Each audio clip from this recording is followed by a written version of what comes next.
स्वाभिमान पार्टीने आज ठराव पारित केलेला आहे की तुमचा जो निर्णय राहील तो मान्य आहे, पण तो नेमका निर्णय काय आणि काय तुम्हाला प्रस्ताव येणार आहे?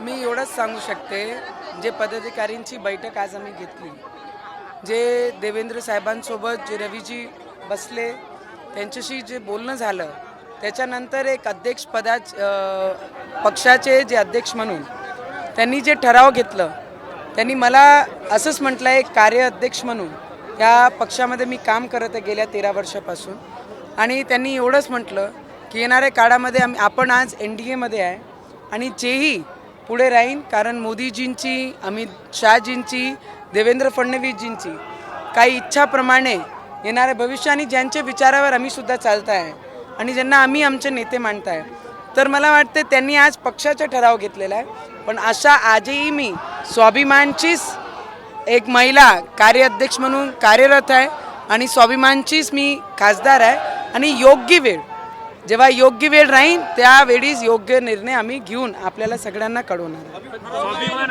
पक्ष हा NDAचा घटक आहे, तरी सुद्धा भाजपमध्ये जाण्याचा आग्रह का? जेव्हा मी खासदार झाली तेव्हा मी ॲज ए स्वाभिमानची खासदार म्हणून प्रतिनिधित्व केला आणि या पूर्ण 5 वर्ष, आणि मला वाटते की आज जी चर्चा देवेंद्रजी दादासोबत झाली आहे आणि जेही माहिती त्यांना सेंट्रल लेवलवरनं आली आहे, त्याच्यासाठी त्यांनी आमच्यावर सोपवलेलं आहे, कारण आज NDAमध्ये आहेच आम्ही, आणि त्याच्यानंतरही सुद्धा जे संकेत त्यांना आलेले आहे त्याच्यासाठी त्यांनी स्वाभिमानचा हा विश्वास माझ्यासोबत दाखवलेला आहे.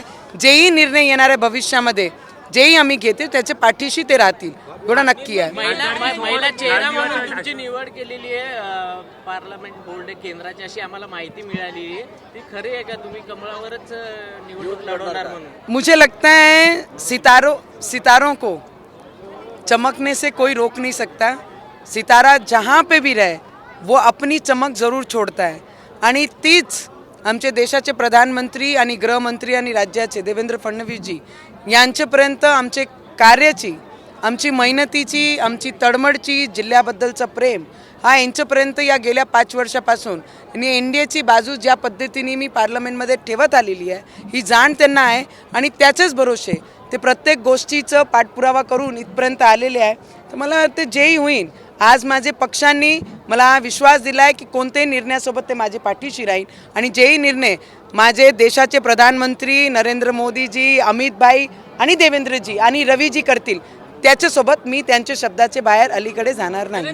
खासदारकीसोबतच मोठी जबाबदारी भेटणार आहे अशी एक चर्चा आहे. NDA सोबत तुम्ही जाणार आहात, खासदारकीसोबतच मोठी जबाबदारी भेटणार आहे, काही संकेत आलेले आहेत? मला वाटते कोणतीही जबाबदारी जेही NDAची घटक म्हणून मला देण्यात येईल ते अमरावतीचं मान मी वरतीच करणार आहे, उंचवणारच आहे, तेवढा प्रयत्न मी नक्की करेन.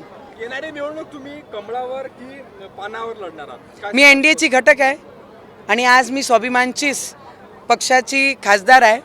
येणाऱ्या भविष्यामध्ये जेही निर्णय देशाचे प्रधानमंत्री आणि आमच्या राज्याचे देवेंद्र फडणवीसजी उपमुख्यमंत्री करतील, रवीजी करतील, त्याच्यासोबत मी राहील.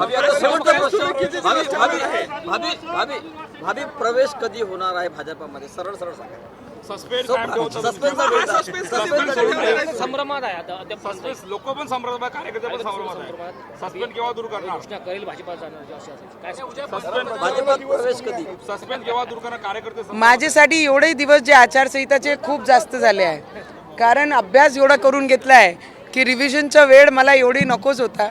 पण जे 26 तारखे माझे अमरावतीचं पोलिंगचं ठरलेलं आहे, तर जेही आपल्याला अपेक्षित आहे, जेव्हाही योग्य वेळ राहील त्या योग्य वेळीच ती योग्य निर्णय आपल्याला कळवण्यात येईल. अमरावतीच्या जनतेचा सस्पेन्स तुम्ही कधी दूर करणार आहात? अमरावतीचे जनतेच्या आशीर्वादामुळे मी खासदार आहे आणि अमरावतीचे जनतेचेच विचारांनी मी येणाऱ्या भविष्यात या मैदानात त्या चिन्हावर लढेन. अमरावतीची लक्ष्मी हाती कमळ कधी घेणार एकदा सांगा. हे पहा, लक्ष्मीच्या हाती नेहमी कमळ असतेच, तर त्याच्यामध्ये काहीच डाऊट कोणी घ्यावं नाही. मला वाटते माझ्यापेक्षा जास्त आपल्या सगळ्यांना अपेक्षित आहे, पण माझी अमरावतीकर, माझे लोक आणि जे माझे नेते ठरवतील ते त्या हिशोबाने त्या विचारांवर मी चालणार. उद्या कमळ हातात देतील का अमरावतीच्या लक्ष्मीच्या? मला वाटते प्रधानमंत्री, देशाचे प्रधानमंत्रींनी माझी अमरावतीचा विकास ज्या पद्धतीने केलं आणि माझे नेत्यांचं विचार मी टाळणार नाही आणि त्यांच्याच विचारावर मी पुढे चालणार आहे.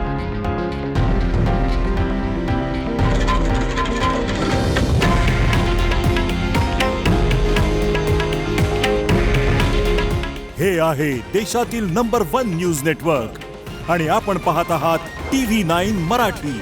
काळजी तुमची, हित महाराष्ट्राचं.